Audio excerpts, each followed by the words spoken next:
Eu quero compartilhar com vocês uma palavra muito conhecida. Abram as vossas Bíblias no livro de Atos dos Apóstolos. Eu creio que tem muitos visitantes hoje conosco aqui. A partir da semana que vem, irmãos, eu vou começar uma série de mensagens falando a respeito de remover o véu, de remover a lei. Esse mês de outubro eu estarei falando muito a respeito da graça e da lei. Então eu quero que você não perca. O pastor Aloísio e o Brasil todo vai estar iniciando no dia de amanhã um jejum. Nós não vamos fazer o jejum, mas nós estaremos acompanhando. Eu já pedi para que viesse os livros de Goiânia. Eu encomendei 40 livros apenas. Esses 40 livros nós estaremos lendo aí nesses 21 dias. E eu creio que o Senhor vai ministrar poderosamente aos nossos corações. O livro vai chegar amanhã. E no domingo que vem eu vou estar disponibilizando o livro para vocês. Vocês que quiserem estar acompanhando, vocês que quiserem estar crescendo em graça e em conhecimento, adquire esse livro, porque eu tenho a plena certeza que vai ser um divisor de águas na sua vida. Amém?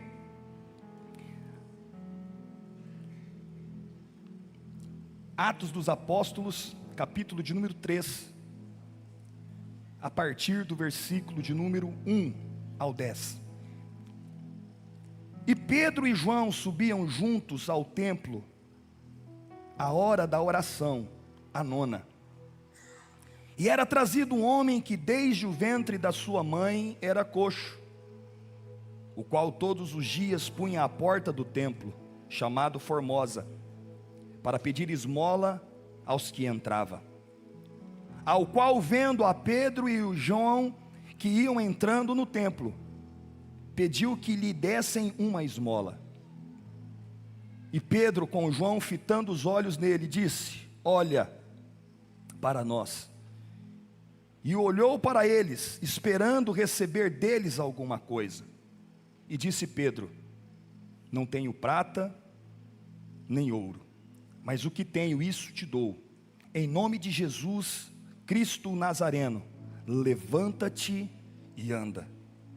E tomando pela mão direita, levantou, e logo seus pés e artelhos se firmaram.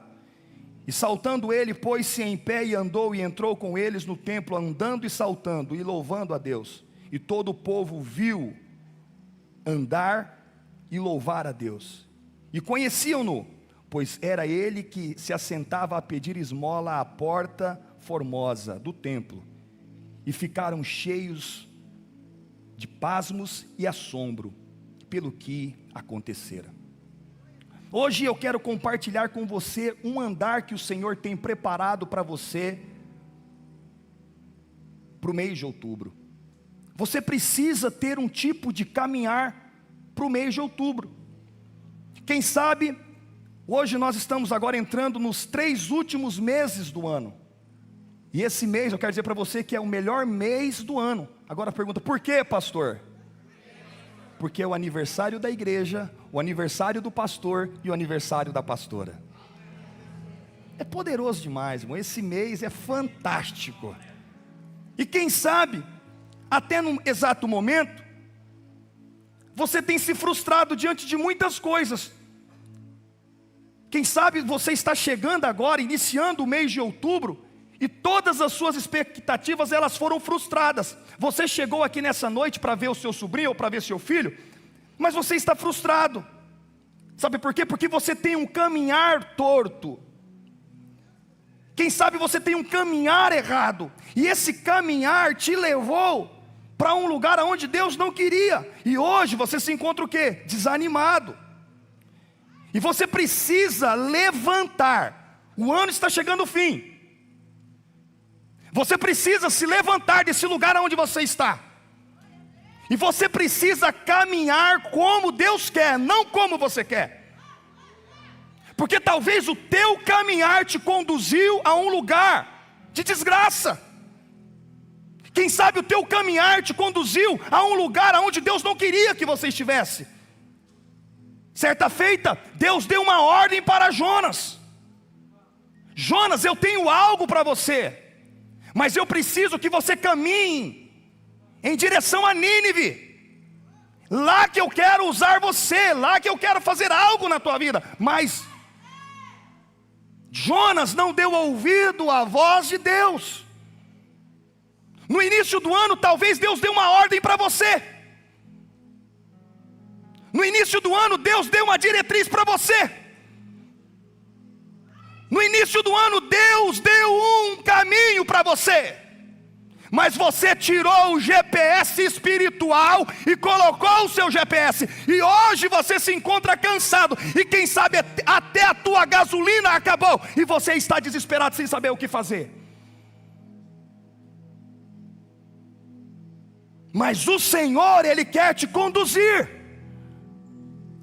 Então qual é o tipo de caminhar que você precisa? De que forma você deve andar nesse mês de outubro? O primeiro princípio que eu quero declarar sobre você: você precisa estar no lugar certo e na hora certa. Para que o seu caminhar seja um caminhar debaixo do favor e da graça de Deus, você precisa estar no lugar certo e na hora certa. Dá um cutucão nessa pessoa que está do teu lado e fala assim: meu irmão, você precisa estar no lugar certo e na hora certa. A palavra de Deus nos diz bem assim no versículo de número 2: o qual todos os dias punha na porta do templo. Aquele homem estava num lugar, em uma hora, em um tempo. Aquele era o tempo para aquele homem. Nós não acreditamos em coincidência, nós não acreditamos em sorte, mas nós acreditamos no que? Nós cremos num propósito específico e num propósito divino. Aquele coxo foi colocado naquele lugar, todos os dias ele era colocado naquele lugar. A Bíblia menciona que todos os dias aquele homem era um coxo de nascença. Todos os dias, todo mundo sabia o modo de andar daquele homem. Todo mundo sabia que aquele homem era carregado. Todos os dias colocava ele na porta do templo. Mas aquele lugar foi o lugar que Deus havia preparado para poder mudar a história dele. Quem sabe você pensou que só seria mais uma noite de domingo. Quem sabe você estava pensando que era apenas mais um encontro. Eu vou encontrar o meu filho, eu vou encontrar o meu sobrinho. Não, sabe o que era que Deus estava preparando? Um lugar certo e uma hora certa para poder mudar a tua vida. Esse mês de outubro será diferente, porque a partir de hoje Deus tem algo reservado para a tua vida. Aquele homem estava no lugar certo, você está no lugar certo e na hora certa nessa noite. Não é apenas um domingo, não é um domingo normal, não é apenas o primeiro domingo do mês de outubro, não. Deus reservou essa noite para liberar algo sobrenatural sobre a sua vida. Quem sabe você está vivendo um tempo de escassez, quem sabe você está vivendo um tempo difícil na tua vida. Mas hoje você está no lugar certo e na hora certa, e Deus vai mudar a tua história. O segundo princípio que eu vejo aqui dentro desse texto é que Deus nos dá além dos nossos pedidos. Diga para essa pessoa que está do teu lado assim: meu irmão, Deus te dá além daquilo que tu pede. No versículo de número 3, nos diz bem assim: o qual, vendo Pedro e João, que iam entrando no templo, pediu-lhe que desse uma. O que foi que ele pediu? Uma.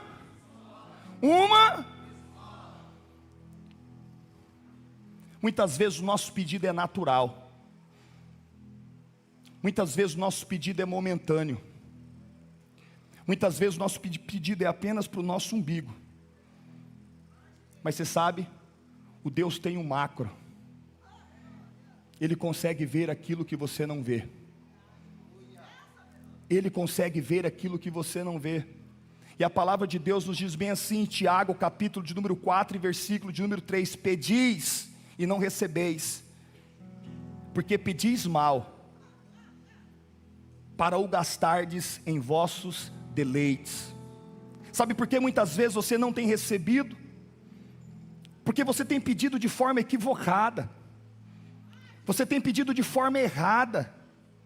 O nosso pedido precisa ser de acordo com a palavra de Deus e com o nosso Deus. Aquele homem pediu apenas uma esmola. Por favor, eu preciso pagar as minhas contas. Por favor, eu preciso comer. Me dê uma esmola. Mas Deus não estava interessado em lhe dar uma esmola. Deus queria mudar a sorte dele. Ele pediu a esmola, mas Deus restaurou o andar daquele homem naquele exato momento. Quem sabe você está pedindo algo para o Senhor aqui nessa noite. Eu estava conversando com uma amiga essa semana. Irmãos, eu tenho andado, eu comecei a andar em Campo Grande e comecei a procurar terrenos. Eu comecei a procurar terrenos para poder construir a nossa comunidade, ou para poder comprar esse prédio. Comecei. E no início do ministério, quando eu mudei para esse prédio, nós temos um terreno aqui no fundo. O terreno é de 100 metros, é de quadra a quadra e não tem nada. Você não está entendendo. O terreno pega do lado de cá para o lado de lá. E eu comecei a andar na cidade, Márcia, pedindo um terreno, Márcia. Eu quero um terreno. Deus, me dê um terreno. Deus, me dê um terreno. Me mostra um terreno. Deus, eu quero um terreno para poder construir a comunidade cristã em tua honra. Me dê um terreno. E no início, quando eu cheguei aqui, ali tem uma janela. E por várias vezes, quando eu vim orar aqui nesse prédio, eu levantava as minhas mãos e começava a orar. Começava a orar e falei: Senhor, o Senhor vai nos dar esse terreno. O Senhor vai nos dar esse terreno. E você sabe, no decorrer do tempo, nós esquecemos das nossas orações. No decorrer do tempo, nós esquecemos muitas vezes daquilo que nós pedimos para o Senhor. E nós vamos fazer o culto da virada. Já quero dizer para você, se prepara.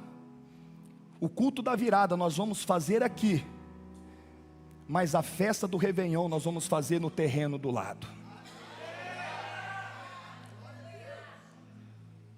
Ah, papai, eu estava sonhando. Você não tem noção no fuá que nós vamos arrumar, irmão. Você não tem noção do que nós vamos fazer, porque aqui não cabe 300 pessoas sentadas em cadeiras, em mesas. E nós vamos, em nome de Jesus, fazer o culto da virada aqui. E nós vamos fazer o nosso jantar ali do lado. Nós vamos alugar esse terreno. Esse terreno vai ser o quê? Nem que se for estacionamento. E depois de estacionamento, nós vamos comprar ele para a honra e para a glória do nome de Jesus. Quantos estão comigo? E nós vamos comprar esse prédio aqui também para a honra e para a glória do nome de Jesus. Porque aqui estava pequena, Guimar. Só que não tem mais para onde nós crescermos. E eu creio que Deus vai nos dar isso daqui apenas para o administrativo. E ali do lado vai ser a catedral para a honra e para a glória do nome de Jesus. Sabe, muitas vezes nós não temos recebido, porque nós pedimos de forma equivocada, mas o nosso Deus, Ele quer nos surpreender. Eu vim aqui dizer para você, Deus nessa noite, Ele vai te surpreender. Aquele homem estava suspirando apenas por uma esmola, mas Deus quis mudar a sorte daquele homem. Deus começou a planejar um novo modo de andar. Deus começou a planejar uma nova história para a vida daquele homem.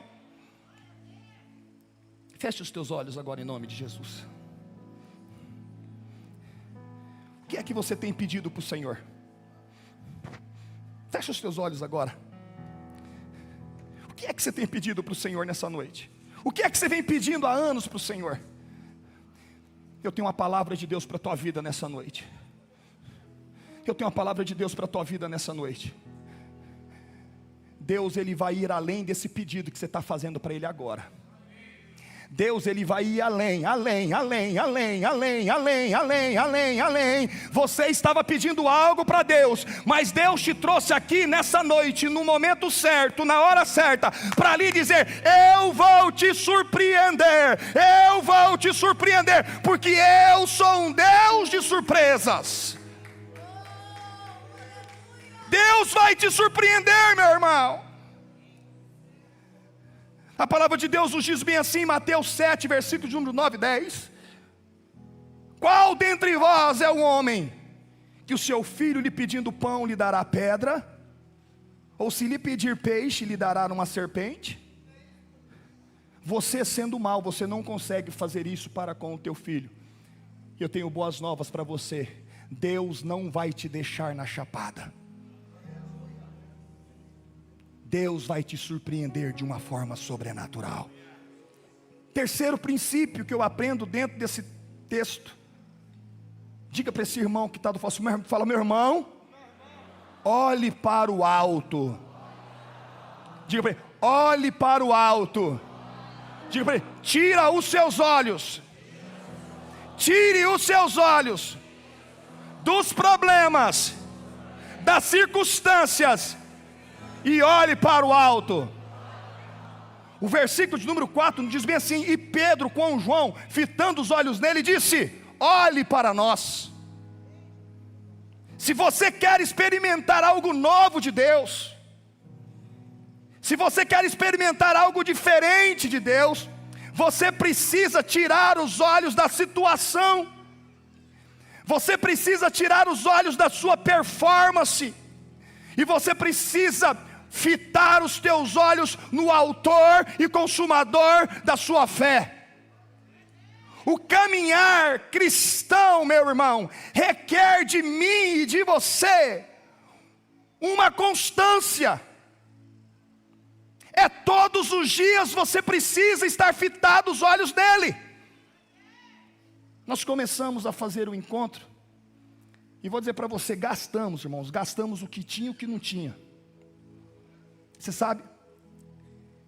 E se nós tivéssemos olhado para os problemas, se nós tivéssemos olhado para a falta do dinheiro, com recurso ou sem recurso, nós não faríamos. Mas você sabe, nós fitamos os nossos olhos em Deus. E de repente Deus começou a usar pessoas. O senhor está precisando de alguma coisa? O senhor está precisando de alguma coisa? O senhor está precisando de alguma coisa? Quando você tira os olhos do problema e fita os seus olhos em Deus, Ele manda a solução. O olhar daquele coxo era um olhar sem vida. O olhar daquele coxo era um olhar sem direção. O olhar daquele coxo era um olhar sem propósito. Mas houve um momento na vida daquele homem que ele experimentou um olhar diferente. E é esse olhar que o Senhor tem para você e que o Senhor quer de você. O Salmo de número 121 nos diz bem assim: elevo os meus olhos para os... É de lá que vai vir o seu socorro. É para lá que você precisa fitar os seus olhos. Não permita que o seu olhar venha vacilar nesse término de ano. Não deixe as tribulações mudarem o seu foco. Se o seu olhar estiver em Cristo, você vai ter favor.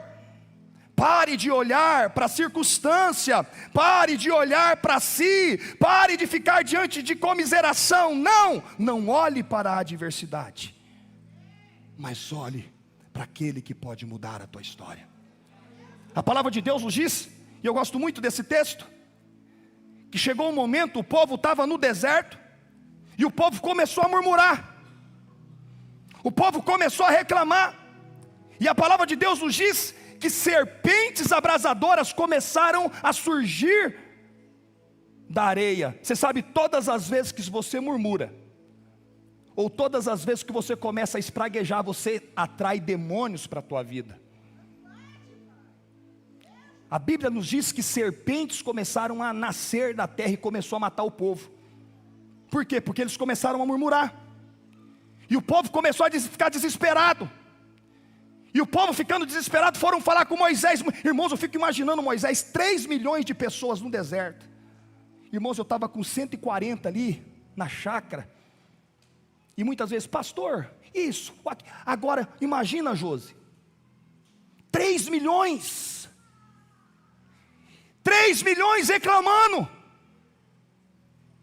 3 milhões murmurando, E as serpentes começaram a matar. E eles vieram reclamar: vem cá, Moisés, você está de brincadeira com nós, né?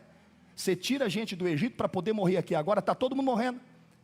E Moisés, na paciência de Jó, irmão, foi falar com Deus: Deus, o povo está morrendo, o que eu vou fazer? Deus dá uma orientação para Moisés. Moisés, pega uma haste, e sobre essa haste, você coloca uma serpente de bronze, e você vai levantar ela no deserto, e todos quantos olharem para essa serpente, todo o veneno de cobra que estiver no corpo do povo, vai ser neutralizado, vai ser extirpado.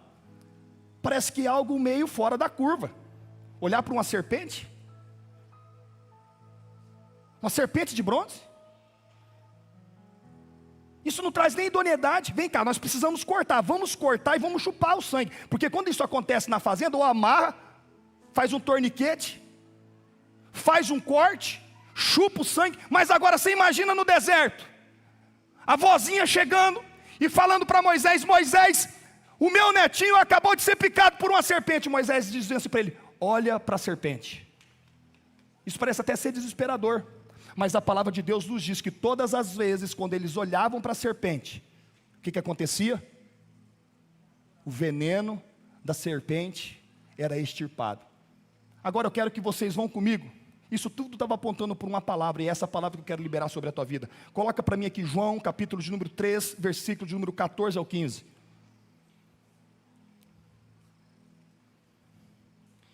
E como Moisés no deserto levantou numa estaca uma serpente de bronze, assim também é necessário que o Filho do Homem seja levantado. Na onde? Na onde foi que o Filho do Homem foi levantado? Para que todo aquele que crê nele tenha o quê? Você tem que fazer alguma coisa? Não, você tem que fazer, a Bíblia está mandando você fazer. A partir da semana que vem vou começar a pregar a respeito disso, porque as pessoas estão querendo fazer para receber o favor de Deus. Mas aqui eu estou mostrando para vocês que vocês não precisam fazer. Vocês precisam do quê? Todas as vezes que vocês de fato olharem para Cristo, apenas crendo, o milagre vai acontecer na sua vida. Quando eu falo para vocês olharem para Cristo, é esse olhar que vocês precisam ter. Vocês precisam olhar para Cristo, tire o seu olhar da circunstância, tire o seu olhar do problema. Da mesma forma que a serpente foi levantada no deserto, estava apontando para o Cristo. Todas as vezes que você olhar para Cristo, todas as vezes que você olhar para a palavra de Deus, o milagre vai acontecer na tua vida. Olhe para cima, e eu finalizo. Quarto, se levante no meio do problema. Olhe para essa pessoa que está do lado e fala: meu irmão, você precisa se levantar no meio desse problema. Diga para ele: você não pode ficar prostrado.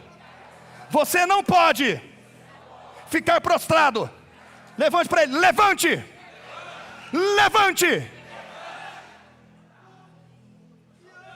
Aleluia. A palavra de Deus nos diz bem assim no versículo de número 6.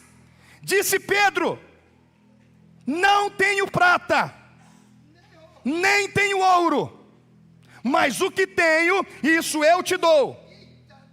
Em nome de Jesus Cristo Nazareno, levanta-te e anda. Em nome de Jesus o Nazareno, levanta-te e anda. E tomando pela mão direita, o levantou, e logo os seus pés e artelhos se firmaram.